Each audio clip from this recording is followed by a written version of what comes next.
Hello दोस्तों, आज के इस वीडियो में हम लोग गुप्तकालीन संस्कृति, सामाजिक जीवन, व्यापार, चित्रकला, प्रशासनिक व्यवस्था और राजस्व के स्रोत के बारे में पढ़ेंगे। और इससे पहले कुछ वीडियो में हम लोगों ने गुप्त वंश का इंट्रोडक्शन पार्ट और गुप्त वंश के जितने भी शासक हुए उन सब के बारे में पढ़ लिया है। और आज के इस वीडियो में हम लोग इन सब टॉपिक को कंप्लीट करेंगे। तो चलिए वीडियो स्टार्ट करते हैं। सबसे पहले देखते हैं गुप्त काल की संस्कृति। देखिए, गुप्त वैष्णव धर्म के अनुयायी थे, मतलब गुप्त काल में जितने भी शासक हुए वो वैष्णव धर्म को मानते थे।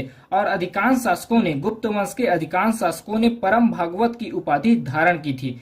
गुप्त विष्णु और शैव की संयुक्त पूजा को हरिहर कहते थे। गुप्त काल में विष्णु और शिव की संयुक्त पूजा को हरिहर कहा जाता था।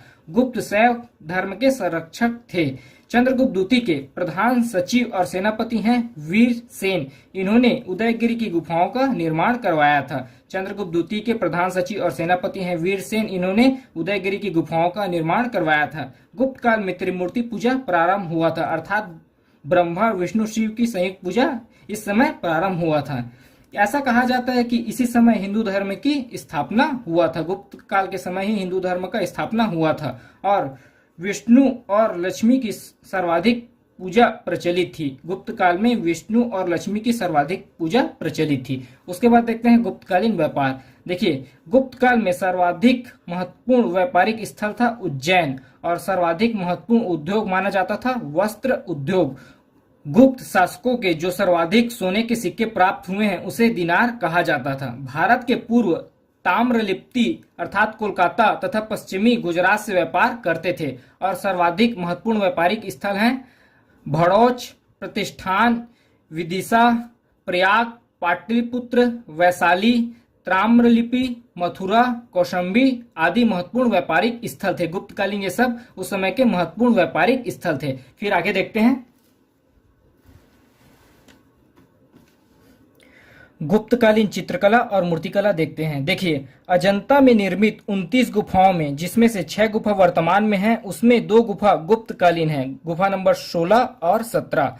अजंता की गुफाएं बौद्ध महायान से संबंधित हैं और सारनाथ में, गुप्त काल में सारनाथ में मूर्तिकला केंद्र था। उसके बाद देखते हैं राजस्व के स्रोत, गुप्तकालीन राजस्व के स्रोत। देखिए, गुप्त काल में राजकीय आय के प्रमुख स्रोत ये तीनों कर थे, भाग, भोग और पण्य कर। देखिए, भाग को समझते हैं। भाग कर राजा को भूमि के उत्पादन का 6वां हिस्सा जो किसानों के द्वारा दिया जाता था उसे भाग कहा जाता था। और उसके बाद देखते हैं भोग। देखिए, राजा को हर दिन फल फूल सब्जियों से जो कर प्राप्त होता था उसे भोग कर कहा जाता था। उसके बाद अंतिम है पण्य कर। पण्य कर सभी ग्रामवासियों पर लगाए जाने वाले कर को पण्य कर कहा जाता था। तो इस प्रकार भाग, भोग और पण्य कर तीनों कर गुप्त काल में महत्वपूर्ण आय के स्रोत थे। उसके बाद देखते हैं सामाजिक जीवन, गुप्तकालीन सामाजिक जीवन।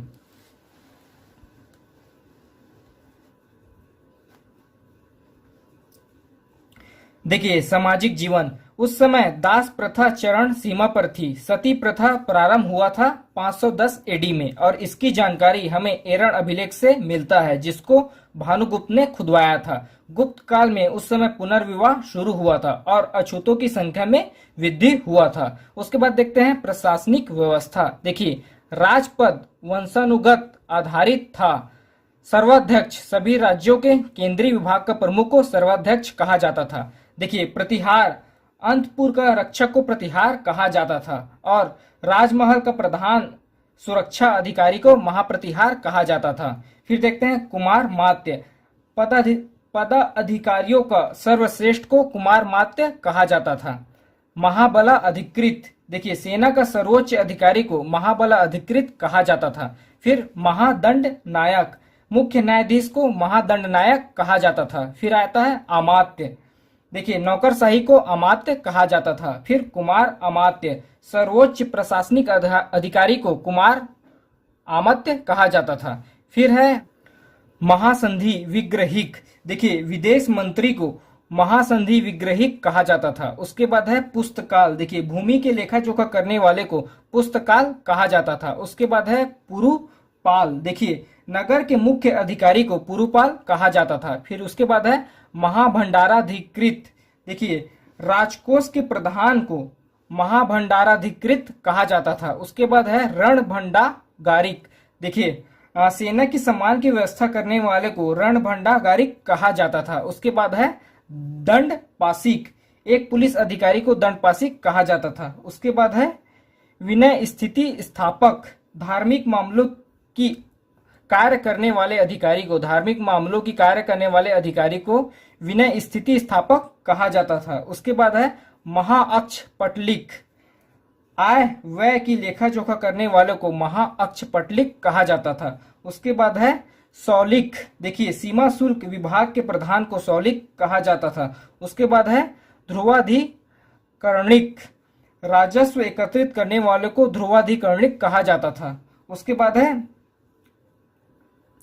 महापिलुपति, देखिए गज सेना के अध्यक्ष को महापिलुपति कहा जाता था। उसके बाद है गोमिक, वन अधिकारी को गोमिक कहा जाता था। उसके बाद अंतिम है महाअश्वपति, अश्व सेना के अध्यक्ष को महाअश्वपति कहा जाता था। एक और बच गए अग्रहारिक, देखिए दान विभाग के प्रधान अधिकारी को अग्रहारिक कहा जाता था। तो इस प्रकार के ये सब पद होते थे और पद के अकॉर्डिंग इन सब का कार्य होता था गुप्त काल में। तो इस पार्ट में हम लोगों ने गुप्तकालीन संस्कृति, गुप्तकालीन सामाजिक जीवन, व्यापार, चित्रकला, प्रशासनिक व्यवस्था और राजस्व स्रोत के बारे में पढ़ा। आपसे एक रिक्वेस्ट है, अगर अभी तक आपने हमारे चैनल हिंदी वॉइस को सब्सक्राइब नहीं किया है तो प्लीज चैनल को सब्सक्राइब करें और वीडियो को लाइक शेयर जरूर करें। धन्यवाद।